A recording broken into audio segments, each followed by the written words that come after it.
Salut tout le monde, moi c'est Rachel et bienvenue à cet nouvel épisode de notre série Retour au Bercail. L'invitée d'aujourd'hui s'appelle Roshni, elle est d'origine indienne mais elle a passé toute sa vie à Kinshasa. Elle a accepté de partager son parcours mais aussi son expérience en tant que Congolaise d'origine indienne. Bienvenue au Bercail.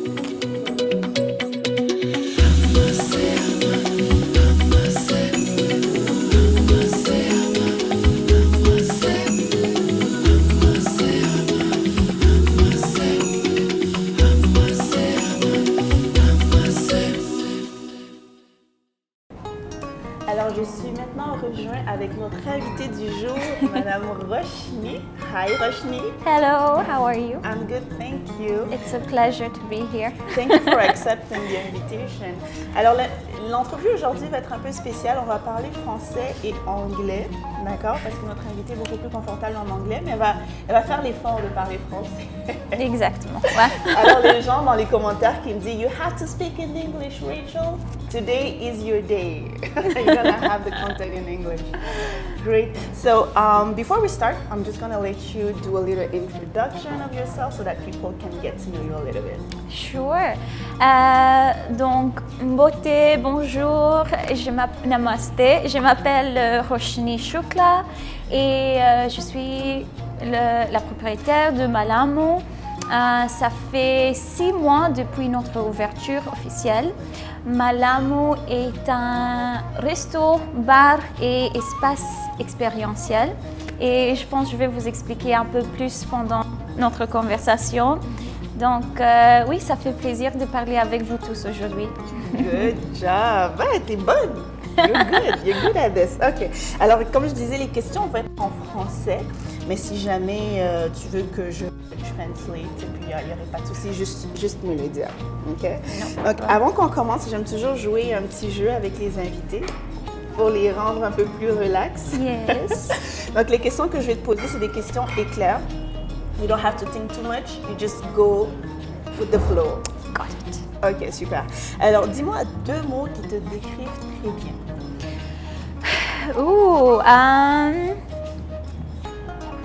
petite.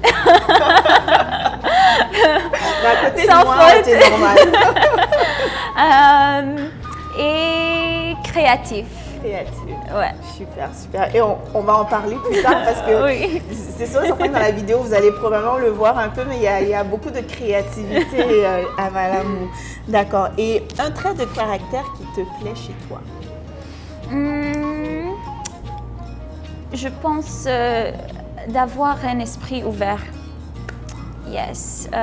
D'avoir une sorte de mentalité où on est là pour accepter de nouvelles idées et même garder l'importance des idées traditionnelles. So, esprit ouvert. Esprit ouvert, d'accord. Et maintenant, tu me dis le trait de caractère que tu aimes le moins. Tu dis, il faut que je change ce trait de caractère. Let's see if you're good with the introspection. I think that characteristic trait would be my assertiveness. Okay. Yes. But it can be a good thing though. Yeah, it can, Okay. but in times of when you want something to get done, you know, and want someone to take you seriously, to be able to easily put your foot down and say, hey, no is no. Okay. That's my weakness. That's your But that's a secret. You shouldn't be saying that. But that was in the open. Yeah, uh-oh. All right. So, si tu rencontrais ton idole, d'accord, ça serait quoi la question que tu aimerais lui poser?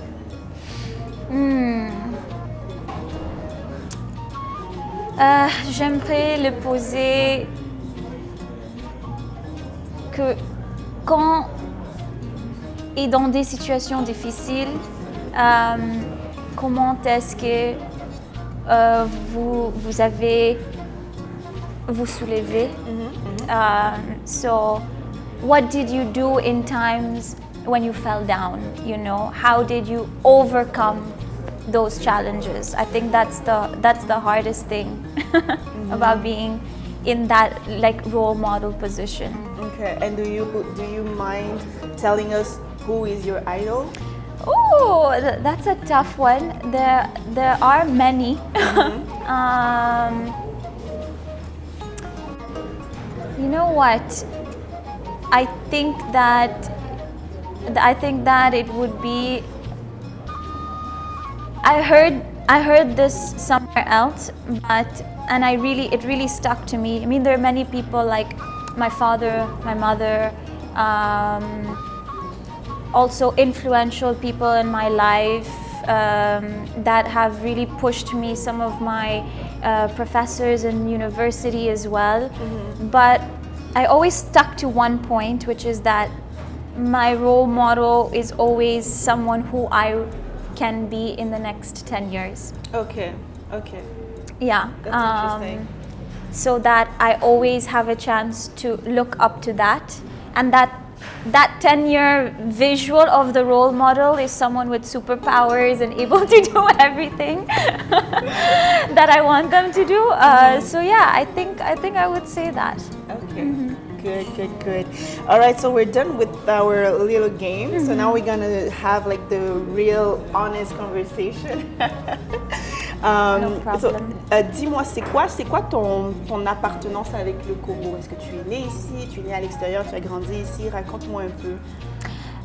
Donc, je suis née à Londres, mais je suis juste allée là et pendant que ma mère was giving birth, and then je suis retournée ici à Kinshasa. J'ai fait toute ma vie ici, donc si vraiment on réfléchit,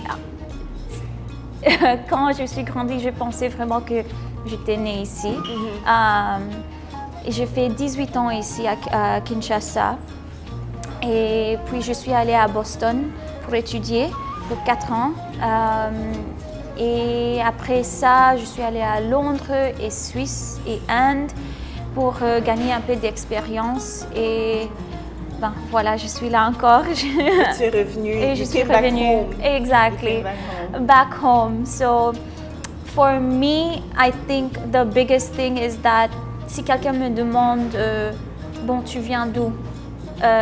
Ouais, je me ressemble comme je suis une Indienne, mais je fais toute ma vie ici, so I consider myself Congolese. As you should. As I should, yes. I take full pride in this. Good. And also a little bit British citizen because of my passport. So like an international baby, but really, mon cœur est ici à Kinshasa. À Kinshasa. Amazing. On aurait la chance d'en reparler along the conversation. Donc tu dis tu as grandi ici, tu as passé 18 ans, tu es parti à Boston pour étudier, ensuite à Switzerland, etc. pour avoir l'expérience. Quand tu dis l'expérience, c'était vraiment pour le travail. Exactement pour le travail. D'accord. Et dans quel domaine est-ce que tu as étudié? Donc j'ai fait 4 ans à Boston University, j'ai fait mass communication et hôtellerie administrative. Okay.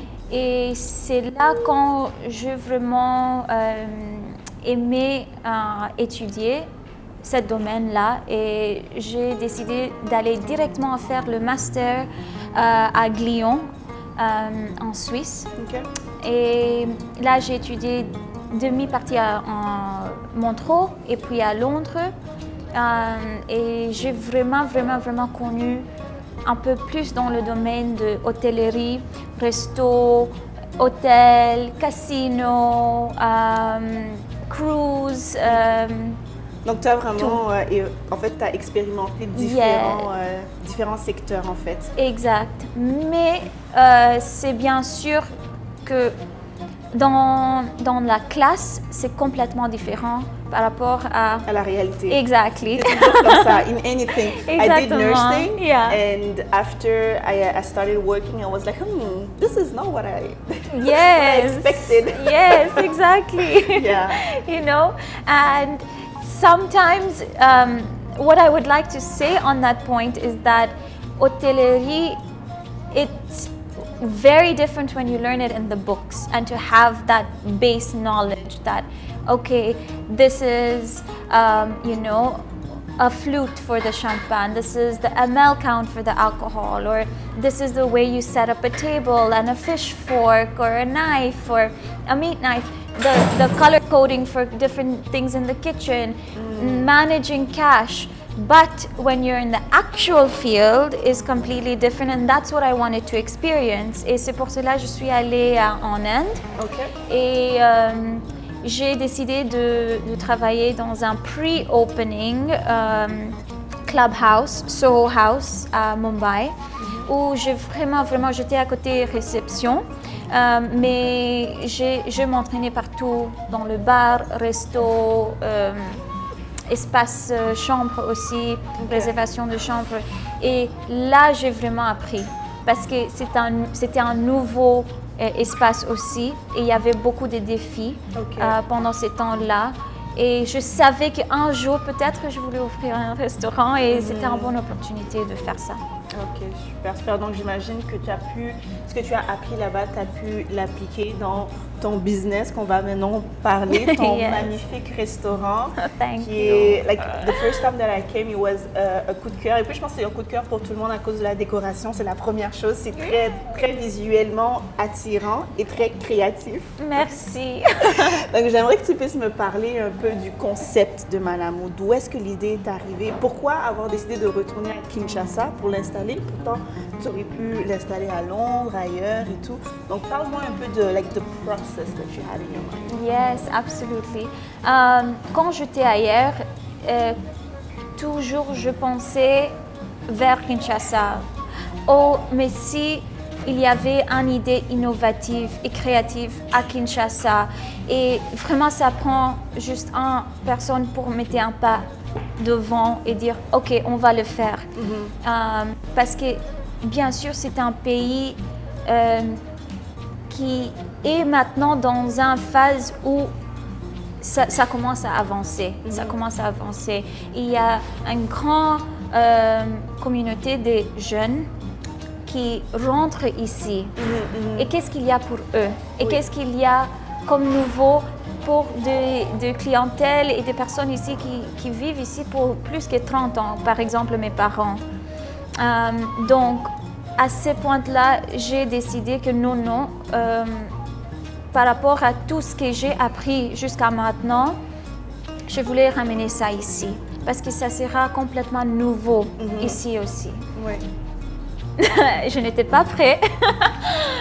Je pensais à faire ça après 5 ans, 6 ans, mais j'ai pris un risque et bon, nous sommes là. Ouais. Malamo est un concept, bon, le nom, ça dit beaucoup. Oui. C'est un sentiment. D'accord. Comment est-ce que tu es venue avec le nom? Comment est-ce que Malamo? Oui. C'est intéressant, mais comment est-ce que le concept est arrivé? Malamo est un mot lingala. Ça veut dire du bien. Donc si quelqu'un vous demande Nini, on va dire naturellement Malamo, ok, Malamo, Nalié, Malamo. Donc et ça c'est quelque chose, pendant tout le temps que j'étais ici à Kinshasa, c'était un mot que tout le monde disait. Et quand on dit ce mot-là, on sent ça aussi. Et je voulais créer un espace où vraiment on sent Malamo, on oublie tous les problèmes. On garde les problèmes à l'extérieur et on vient ici et pour quelques moments, on est quelque part d'autre. Ouais. Mais de ne pas oublier qu'on était où, qu'on est où, qu'on est à Tu voulais faire un Kinshasa. clin d'œil encore au pays, même si tu viens, tu es dans un autre monde, mais tu veux que les gens se rappellent que tu es toujours à Kinshasa. Yes, exactly. Et So, quel élément tu as pu incorporer dans la décoration pour que les gens puissent se rappeler qu'ils sont toujours au Congo, toujours à Kinshasa? Il y a beaucoup des éléments de meubles. Par exemple, j'ai acheté beaucoup de choses locales. Des menuisiers aussi qui a travaillé sur le meuble en bois. Ils sont tous vraiment moi je les appelle des artistes vraiment parce que c'était juste une idée, mais pour réaliser cette idée, c'était eux. Donc c'était toute une équipe locale, artistique. Par exemple, le fauteuil à côté de notre terrasse VIP, ça vient de Binza. J'étais juste allée là avec un camion, j'ai choisi, j'ai rencontré beaucoup de personnes là qui ont fait ça eux-mêmes à la main et je pensais que c'était tellement important d'intégrer ça ici. D'autres éléments, si vous voyez, nous avons beaucoup des animaux et un animal signature à Malamu, c'est notre petite bonobo. Le bonobo Malamu. Exactement. Et si vous voyez l'expression sur sa visage, vous allez voir que vraiment il est chill, il est Malamu et c'était ça un peu l'idée que le bonobo est un singe qui est vraiment ici pour des années et c'est notre symbole. Oui, c'est ça. Exact. Comme le okapi. Oui. Moi, c'est ça que j'ai retenu quand on disait okapi, c'est un animal du Congo, mais le bonobo aussi. Je veux dire, quand tu viens à Kinshasa et puis tu n'es pas parti visiter les bonobos, on te dit, ouais, not Malamu. Exactly. Non, c'est très symbolique. Donc, tu voulais mettre ça à l'avant, vraiment faire un clin d'œil à la beauté du Congo. Yes. Et de garder cette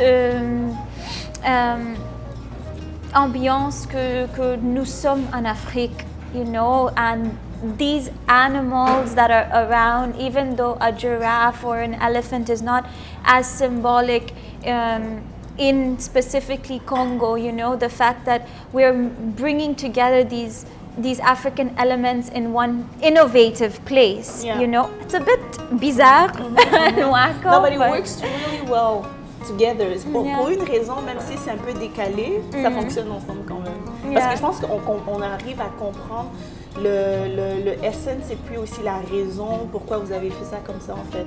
Je trouve que c'est intéressant. Puis on pourrait aller vraiment plus philosophique et puis dire oui, au Congo, il y a des différentes ethniques, machin, mais on arrive à faire un melting pot et puis on fait une unité.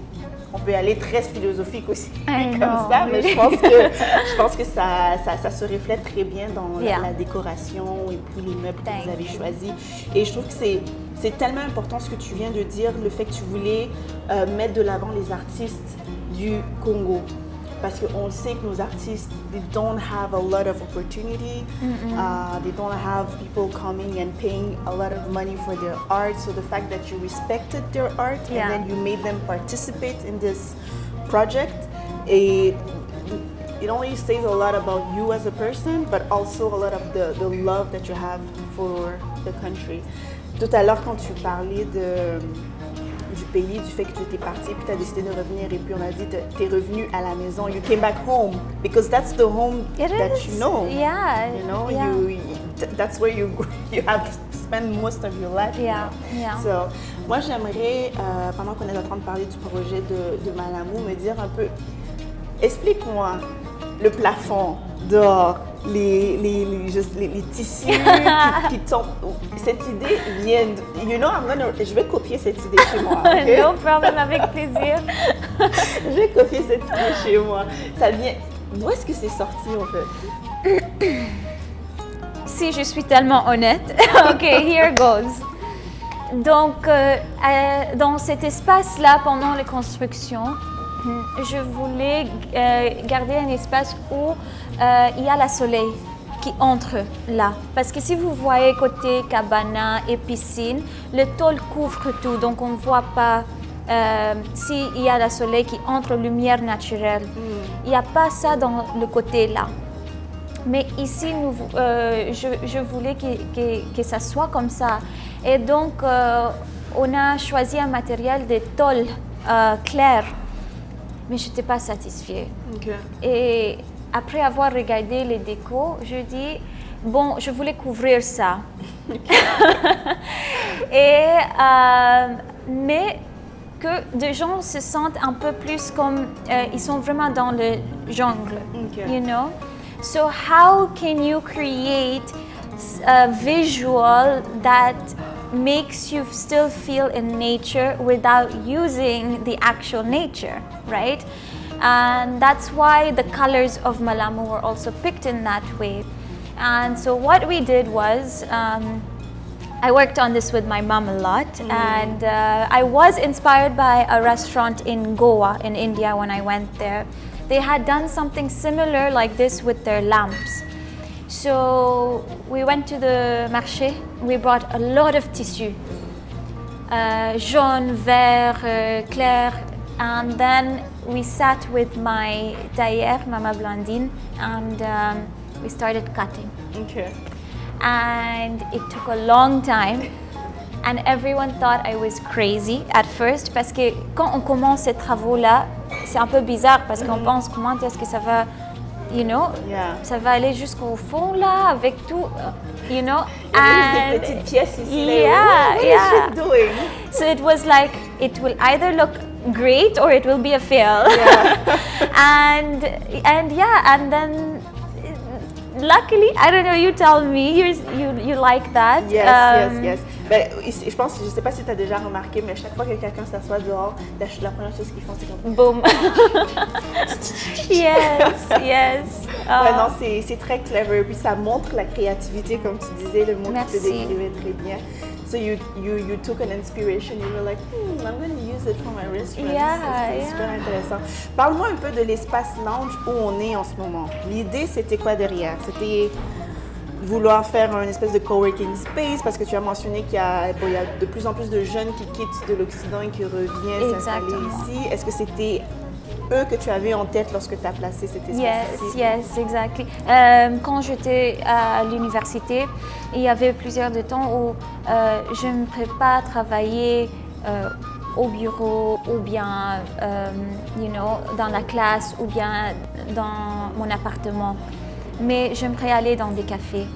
And really it's inspirational in that sense that, okay, how many places in Kinshasa can you go to with your laptop and sit and have a nice cup of coffee or a cocktail or a glass of wine and work where it's calm, you know? And maybe I sit here and I meet someone next to me that's working in a similar field. So the whole idea of this cafe space was cafe by day and lounge by night. Okay. So pendant la nuit, on éteint la lumière, so it becomes a bit more dim.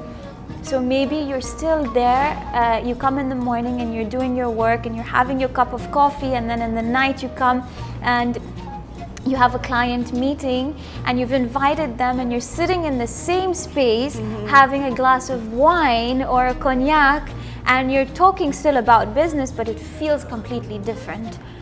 So café lounge is kind of an espace transformatif, you know. That was the idea, and a hub for networking and meeting new people. Yeah, that's really nice. Il y a aussi des événements que vous organisez. You guys host a lot of events, which goes with the idea of a hub, creating a hub for people to meet and network, which I think is so important to network in Kinshasa, especially if you're like a business person, if you're someone who came from the Occident and then you came back, you want to meet people. You want to meet people that have the same mindset as you, who has gone through the same difficulties as you, who understand the struggle. Exactly. So I think it's really nice to have those people in mind, and with the events you guys are doing, it's amazing. So now that you've explained the concept and everything, I want to know, because we know Congo, it's not easy, and we know Kinshasa is not easy, and especially to have a business in Kinshasa, I know. It has its own hurdle and struggles and all that. So I want to know, like, what were the biggest struggle in the beginning, or maybe that you're still facing right now, and how you overcame them? Oh, okay. I think that some of the biggest struggles was to be able to build a new concept with a new team. Okay, so I'll get very specific about that. You know, for example, we have this one cocktail called Waka Waka. where it gets served in a long tray. You take a spoon of wasabi Okay. and pili pili, so your mouth is burning. And then you drink a very cooling cocktail to calm the spice down, and you have lemon on the side, citron. Okay. Now, this concept is awesome, and I want to say with pride, it was designed by one of our chef barmen, Mac, who is also Congolese and local. And it's that factor of how can we push them to be creative as well, you know, and execute it. Okay. It's great to have an idea, but executing it, you know, to that extent, to make sure that the recipe is always the same, the client gets it served the same way, or else it's a fail. Exactly. You know, so that's like a small example Or of it's what I mean. once in a lifetime, and then it becomes a privilege. Exactly. Exactly, yeah. And so I think that was one of the biggest challenges. Is we have a team here, and practically all of them are Congolese, and I take complete pride in that. But there were a lot of new concepts that they were being introduced to, and in such a short period of time, we have to open their esprit and say, okay, time to execute now, you know? So now we've taken them out of their comfort zone. Exactly. We have new ways of managing, new ways of telling them, hey, leave behind what you did before. You're not going to carry the plateau this way. Now everyone has to carry the plateau this way. Okay. You know, those little things got very challenging, very, very challenging. Is it because they didn't understand, or it was hard for them to like de s'accoutumer? Maybe they were saying, this woman is crazy. I know. Elle me demande de porter le plateau comme ça, au lieu de porter le plateau comme ça. Yeah. Elle met des choses sur le plafond. Yeah, No, I I'm just know. gonna leave. For real, for real. They, you know what? They were positively challenged. Okay. And I think that's what made the whole thing a bit fun in the process, which is that, okay, we have to tell you, try this out and do this. So we're introducing a whole new concept into your life, and we're telling you to execute it 100% within a week. Do it. That's the challenge, you know? And a lot of times, you know, I had gotten these feedbacks that, no, c'est Kinshasa, it's not gonna work. And I said, you know, we're underestimating these people. Today, if Malamu is where it is, it's because of the exceptional team.